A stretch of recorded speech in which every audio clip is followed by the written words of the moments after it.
এই ভিডিঅ'টোৰ জৰিয়তে ধনাত্মক চিন্তাৰে পৰিপুষ্ট মোৰ এটি লিখনি আগবঢ়াবলৈ বিচাৰিছোঁ।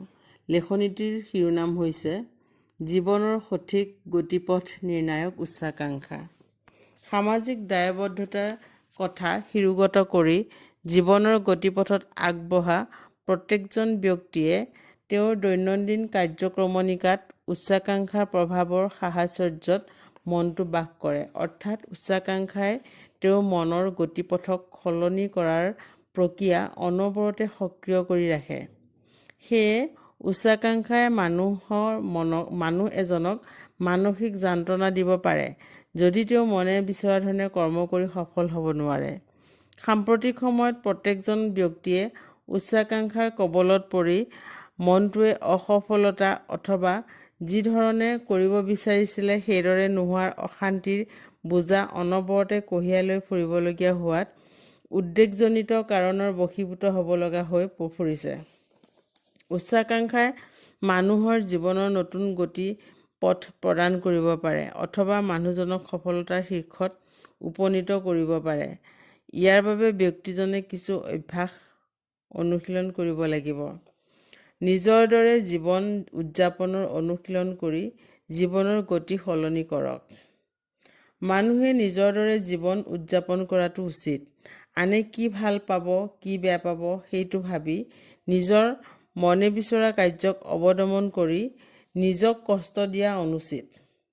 এনে কৰিলেও মনৰ ভিতৰত সুপ্ত হৈ থকা শক্তি সুপ্ত হৈ থাকিব, যাৰ ফলত মানুহজনে মনে বিচৰা কাম বা আকাংক্ষাক অৱদমিত কৰি ৰখা হ'ব, যিটো কাৰ্য তেওঁক মানসিক যন্ত্ৰণা দিব।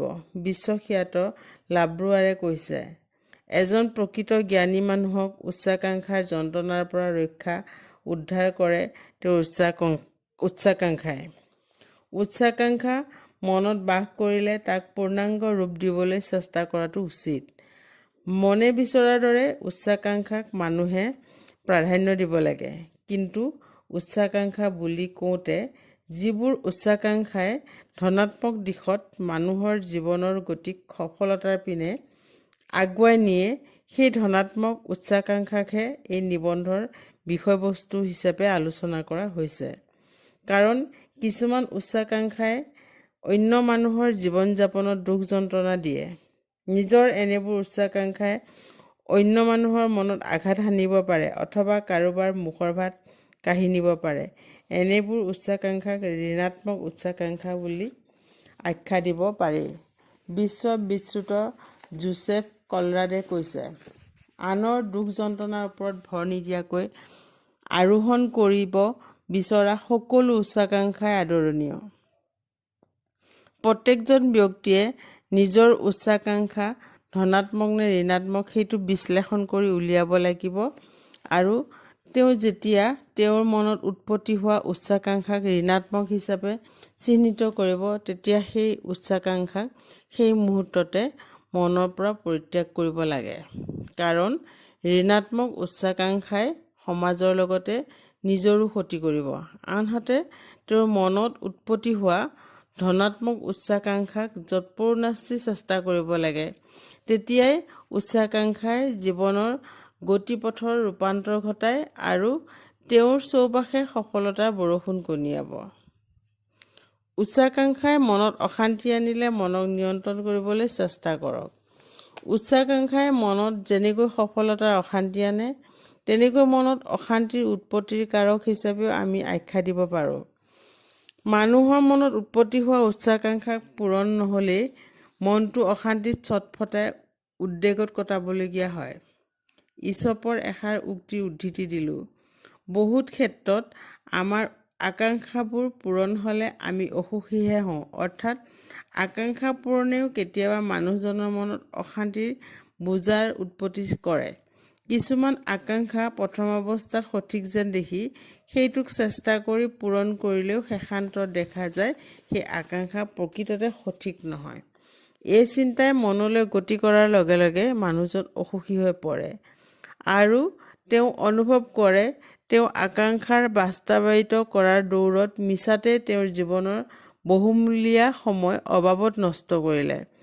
অবাবত সময় নষ্ট কৰা কথাটোৱে মানুহজনক শান্তিৰে জীৱন যাপন কৰিবলৈ দিয়াত বাধা প্ৰদান কৰে।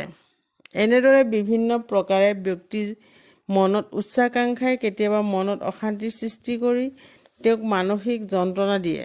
এনেকুৱা মানসিক অৱস্থাৰ পৰা পৰিত্ৰাণৰ একমাত্ৰ উপায় মনক নিজৰ নিয়ন্ত্ৰণাধীন কৰা। আমি যি কৰি ভাল পাওঁ মনক সেই কামত নিয়োজিত কৰিব লাগে, কাৰণ আমাৰ মনে জাগ্ৰত অৱস্থাত এক মুহূৰ্তৰ বাবেও মন্থৰ হৈ থাকিব নোৱাৰে। অৰ্থাৎ জাগ্ৰত অৱস্থাত মনে সকলো সময়তে কিবা এটা নহয় কিবা এটা বিষয়ত লাগি থাকে। সেয়ে মনটোৱে যেতিয়াই অশান্তিকৰ বা যন্ত্ৰণাদায়ক পথৰ পিনে গতি কৰে তেতিয়াই মনটোক নিয়ন্ত্ৰণ কৰাৰ বাবে কোনো সৃষ্টিশীল অথবা আমোদজনক কাৰ্যত নিয়োজিত কৰিবলৈ চেষ্টা কৰাৰ ওপৰত গুৰুত্ব দিব লাগে। ইতিবাচক উচ্চাকাংক্ষাৰ প্ৰশ্ৰয় দিয়ক। যি উচ্চাকাংক্ষাই অন্য ব্যক্তিক আঘাত কৰে অথবা আৰ্থিকভাৱে শোষণ কৰে তেনে উচ্চাকাংক্ষা কেতিয়াও শলাগ পাবলগীয়া নহয়।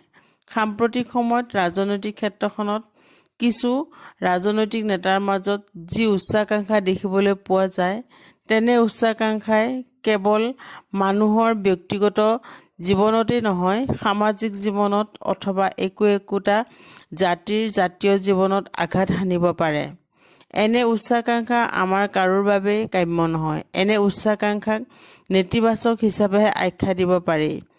যি উচ্চাকাংক্ষাই ব্যক্তিজনক ব্যক্তিগতভাৱে সফলতাৰ শীৰ্ষলৈ আগবঢ়াই নিয়াৰ সমান্তৰালভাৱে তেওঁ কাম কৰা সমাজখন অথবা জাতিৰ কোনো দিশত উন্নতি সাধন কৰে, সেই ধনাত্মক অৰ্থাৎ ইতিবাচক উচ্চাকাংক্ষাহে প্ৰশংসনীয়। প্ৰত্যেক ব্যক্তিয়ে নিজৰ জীৱনৰ সঠিক গতিপথৰ নিৰ্ণায়ক উচ্চাকাংক্ষাক বাস্তৱ ৰূপ দিবলৈ চেষ্টা কৰিব লাগে। মানুহৰ মনত কাম কৰাৰ প্ৰবল ইচ্ছাশক্তিক সুপ্ত অৱস্থাৰ পৰা জাগ্ৰত কৰি তেওঁ নিৰ্দিষ্ট লক্ষ্যপথত উপনীত নোহোৱা পৰ্যন্ত নেৰানেপেৰাকৈ সেই লক্ষ্যপথৰ কাৰ্যত নিজক নিয়োজিত কৰি থাকিব লাগিব। হীনমন্যতাক কেতিয়াও প্ৰশ্ৰয় নিদিব। আমাৰ মনত কেনেবাকৈ এবাৰ হীনমন্যতা সোপনি পুতি ল'ব পাৰিলে তাৰ কবলৰ পৰা নিজক মুক্ত কৰাটো কঠিন হৈ পৰে। হীনমন্যতাই মনটোক সংকুচিত কৰি আনে, যাৰ ফলত আমি কৰ্মত আগবাঢ়ি যোৱাৰ পথত দ্বিধা, ভয়, সংকোচ, দোমোজা আদি নেতিবাচক শব্দবোৰে মনত গোপনে বাহ সাজিব আৰু এই নেতিবাচক শব্দবোৰৰ বলত আমি কৰ্মক্ষেত্ৰত আগুৱাই যোৱাত হীনমন্যতাই হেঙাৰ হিচাপে আমাৰ সন্মুখত থিয় দিব। আমি আমাৰ নিৰ্দিষ্ট কাৰ্য বা উচ্চাকাংক্ষাক সাকাৰ ৰূপ দিয়াত অপাৰগ ৰূপে নিজকে চিনাকি দিবলৈ সক্ষম হ'ম। হীনমন্যতা মনৰ পৰা সম্পূৰ্ণৰূপে বৰ্জন কৰিব লাগে, অৰ্থাৎ ইয়াক মনত কেতিয়াও প্ৰশ্ৰয় দিব নালাগে। নিজকে কেতিয়াও হীন বুলি ভাবিব নালাগে। ইয়াৰ পৰিৱৰ্তে তেওঁ ভবা নিৰ্দিষ্ট কামটোৰ বাবে তেওঁৱে আটাইতকৈ যোগ্যৱান বুলি ভাবি কৰ্মত অগ্ৰসৰ হোৱাটো ধনাত্মক মনৰ লক্ষণ। ধনাত্মক মনৰ মানুহে নিজে ভবাৰ দৰে তেওঁৰ উচ্চাকাংক্ষাক নিজৰ হাতৰ মুঠিলৈ আনি ফলৱৰ্তী হ'ব পাৰে। সদায় সফল মানুহৰ সংস্ৰৱত থাকিবলৈ চেষ্টা কৰক। সফল মানুহৰ মন ঠেক নহয়। তেওঁলোকৰ মনবোৰ জোনাকৰ পোহৰৰ দৰে ফটফটীয়া পৰিষ্কাৰ। আৰু সফল ব্যক্তিসকলৰ সফলতাৰ আঁৰত থকা একাগ্ৰতা, কষ্ট সহিষ্ণুতা, প্ৰবল ইচ্ছাশক্তি আদিত লুকাই থকা গোপন তত্ত্ববোৰ কেনেকৈ তেওঁলোকে নিজৰ জীৱনত খটুৱাই জীৱনৰ গতিপথৰ নিৰ্ণায়ক উচ্চাকাংক্ষাক নিজে ভবাৰ দৰে সাকাৰ ৰূপ দিয়ে তাৰ গুহাৰ্থবোৰ তেওঁলোকৰ সাহচৰ্যত থাকি আয়ত্ত কৰি ল'ব লাগে। ইয়াৰোপৰি সফল মানুহৰ মন সদায় ইতিবাচক হয় আৰু তেওঁলোকে কেতিয়াবা বিফলতাৰ সন্মুখীন হ'লেও সেই বিফলতাই তেওঁলোকৰ ক্ষেত্ৰত কোনো প্ৰতিক্ৰিয়া নঘটে, বৰঞ্চ দুগুণ উৎসাহেৰে সেই কামত পুনৰ লাগি যায় আৰু তেওঁৰ সফলতাৰ শীৰ্ষত উপনীত হয়। বৈদ্যুতিক বাতিৰ আৱিষ্কাৰক টমাছ আলভা এডিছনৰ উদাহৰণ উনুকিয়াব পাৰি। তেওঁক স্কুলত ভালদৰে পঢ়া শুনা নকৰে বুলি গাধ আখ্যা দি স্কুলৰ পৰা উলিয়াই দিছিল।